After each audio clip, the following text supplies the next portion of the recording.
ভাবুন তো, একটি বিশাল কারখানা, চারদিকে আগুনের ঝলকানি, মেশিনের শব্দ আর নির্ভুল গতিতে চলার স্বয়ংক্রিয় রোবোটিক বাহু। এখানেই তৈরি হচ্ছে এমন এক রোবট যে দেখতে প্রায় মানুষের মতো, হাঁটে মানুষের মতো, এমনকি সিদ্ধান্ত নিতে পারে নিজে নিজে।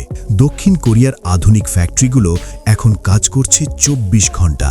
3D প্রিন্টারে তৈরি হচ্ছে রোবটের শরীর, প্রোগ্রামিংয়ের মাধ্যমে দেওয়া হচ্ছে কৃত্রিম বুদ্ধিমত্তা, আর কঠোর পরীক্ষার মাধ্যমে নিশ্চিত করা হচ্ছে নিখুঁত মান। কিন্তু প্রশ্ন হলো, এই প্রযুক্তি কি শুধু আমাদের জীবন সহজ করবে, নাকি ভবিষ্যতে বদলে দেবে পুরো কাজের সংজ্ঞাই?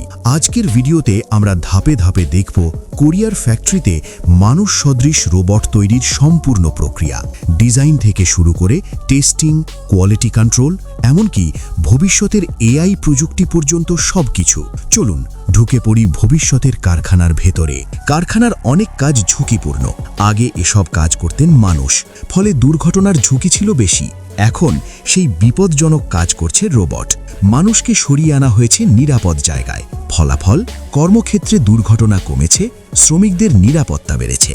এখন চলুন দেখি কিভাবে একটি মানুষ সদৃশ রোবট তৈরি হয়। প্রথমে একদল ইঞ্জিনিয়ার ও ডিজাইনার কম্পিউটারে 3D সফটওয়্যার ব্যবহার করে রোবটের ডিজাইন তৈরি করেন। এই ডিজাইনে থাকে মোটর, সেন্সর, ব্যাটারি এবং সব প্রয়োজনীয় অংশ। ডিজাইন প্রস্তুত হলে 3D printer layer by layer করে রোবটের বিভিন্ন অংশ তৈরি করে। প্লাস্টিক, ধাতু কিংবা উন্নত উপাদান ব্যবহার করা হয়। সব অংশ তৈরি হলে সেগুলো একত্রে জোড়া লাগানো হয়। মোটর, সেন্সর ও ইলেকট্রনিক্স বসানো হয় নির্দিষ্ট স্থানে। এবার রোবটকে মস্তিষ্ক দেওয়া হয়। প্রোগ্রামাররা সফটওয়্যার ইনস্টল করে রোবটকে শেখান কিভাবে হাঁটতে হবে, কিভাবে ধরতে হবে, কিভাবে সিদ্ধান্ত নিতে হবে। রোবটের চলাফেরা, সেন্সর, সফটওয়্যার সব পরীক্ষা করা হয়। কোনো ত্রুটি আছে কিনা তা নিশ্চিত করা হয়।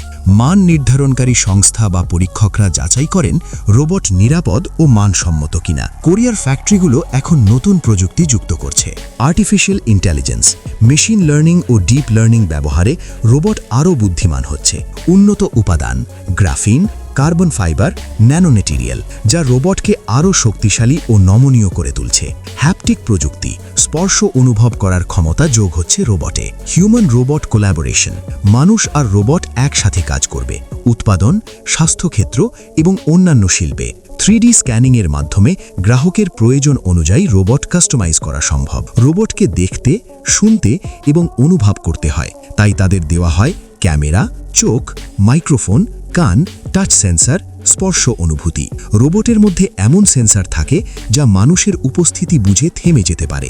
এতে দুর্ঘটনা রোধ হয়। রোবটের চেহারাও গুরুত্বপূর্ণ।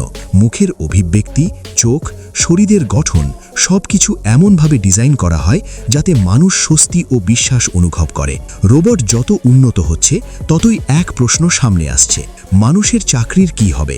অনেক কাজ হয়তো রোবট করবে, কিন্তু একই সাথে নতুন কাজের সুযোগও তৈরি হবে। প্রোগ্রামিং, রক্ষণাবেক্ষণ, ডিজাইন, এআই উন্নয়ন। রোবট যদি নিজে সিদ্ধান্ত নিতে পারে, তাহলে সে ভুল সিদ্ধান্ত নিলে দায় কার? তাই রোবটকে শক্ত নৈতিক কাঠামোর মধ্যে প্রোগ্রাম করা অত্যন্ত জরুরি। কোরিয়ার ফ্যাক্টরিতে মানুষ সদৃশ রোবট তৈরির এই যাত্রা এখনও শেষ হয়নি। প্রযুক্তি যত এগোবে, রোবট ততই হয়ে উঠবে আরও স্মার্ট, আরও দক্ষ। ভবিষ্যতের পৃথিবীতে মানুষ আর রোবট একসাথে কাজ করবে। এটাই হতে পারে আগামী শিল্প বিপ্লবের নতুন অধ্যায়। ভিডিওটি কেমন লাগলো কমেন্টে জানাতে ভুলবেন না। লাইক দিন, শেয়ার করুন এবং অবশ্যই সাবস্ক্রাইব করুন। ধন্যবাদ আমাদের সাথে থাকার জন্য।